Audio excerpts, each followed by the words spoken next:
Bonjour à toutes et tous, c'est Padam pour vous présenter un nouveau Savoir en sucette.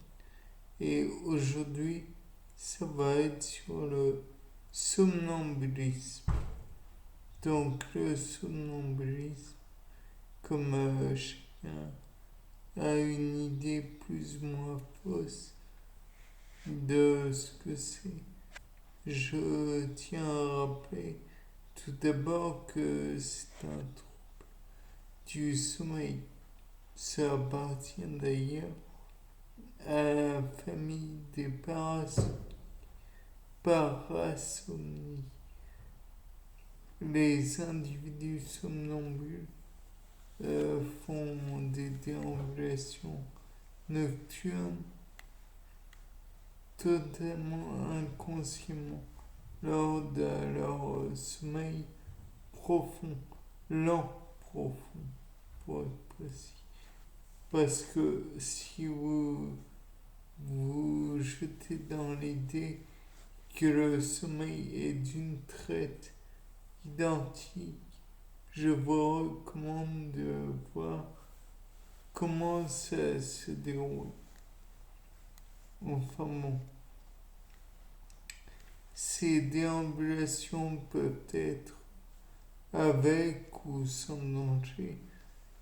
Comme vous vous doutez de l'idée, oui, on peut faire des actions étranges comme faire son lit, s'asseoir sur le lit ou aller dans la salle de bain ou avoir des relations sexuelles parce que l'on agresse la personne, avoir des gestes violents, voire causer un homicide. C'est assez pénible le somnambulisme quand le somnambulisme, donc, c'est quelque chose qui a fasciné l'humanité depuis des siècles et sûrement durant d'autres siècles, moi compris. Il s'agit d'un état de conscience, ou plutôt d'inconscience, dans lequel une personne a des activités comme je vous le disais, durant son sommeil, tout en gardant les yeux fermés et sans être véritablement conscient de ses faits et gestes. Les somnambules peuvent effectuer divers tâches simples, comme aller aux toilettes ou d'autres choses diverses, mais ils peuvent également réaliser des actes entre guillemets plus complexes. Et ça peut être très dangereux puisqu'ils peuvent se mettre à conduire une voiture.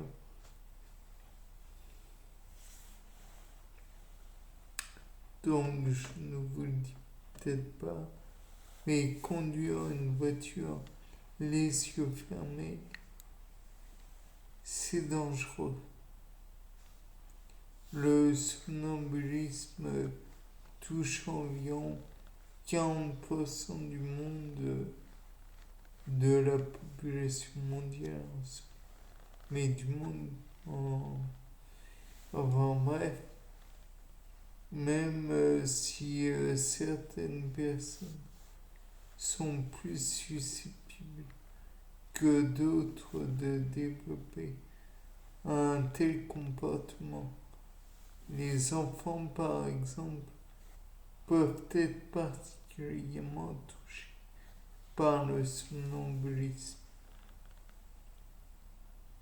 Et puis, je vais pas vous dire les fréquences, mais bon, il y en a une Il y en a entre 15 et 30% chez les enfants de moins de 18 ans. Bon, est-ce que ça vous intéresse? Les proportions, j'en doute. En revanche, il faut savoir que le somnambulisme chez l'adulte est assez rare, mais il peut persister tout de même jusqu'à l'âge de raison.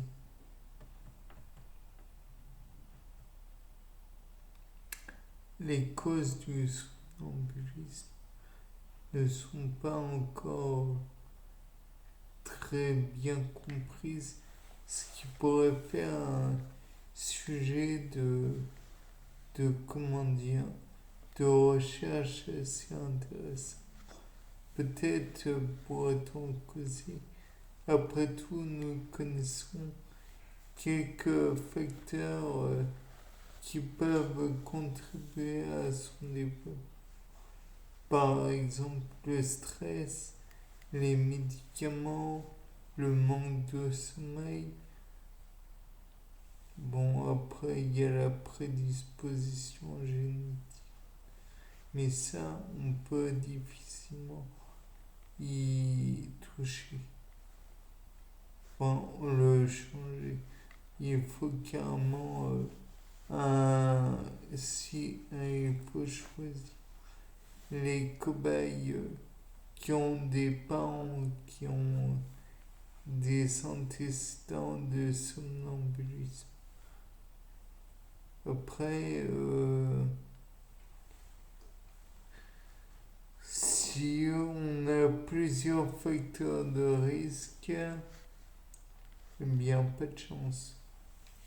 Enfin bref, toujours est-il que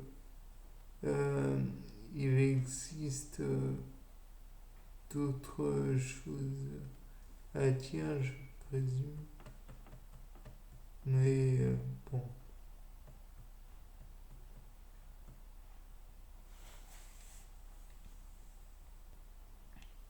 J'imagine par exemple que certaines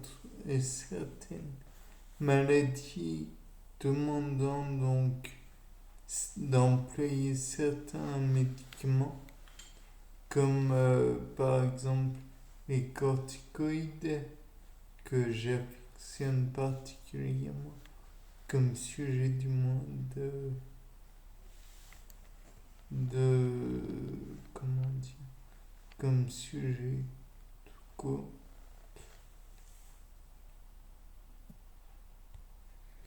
À mon avis, ils ont un effet sur la capacité du comment dire, du corps à faire des bizarreries durant le sommeil. J'imagine particulièrement que des personnes peuvent avoir une surproduction de cortisol via leur glande surrénale. Je pense qu'il serait intéressant de voir d'étudier le somnambulisme. Bien, c'était Paul Dame pour un nouveau Cependant Sucette. Au revoir.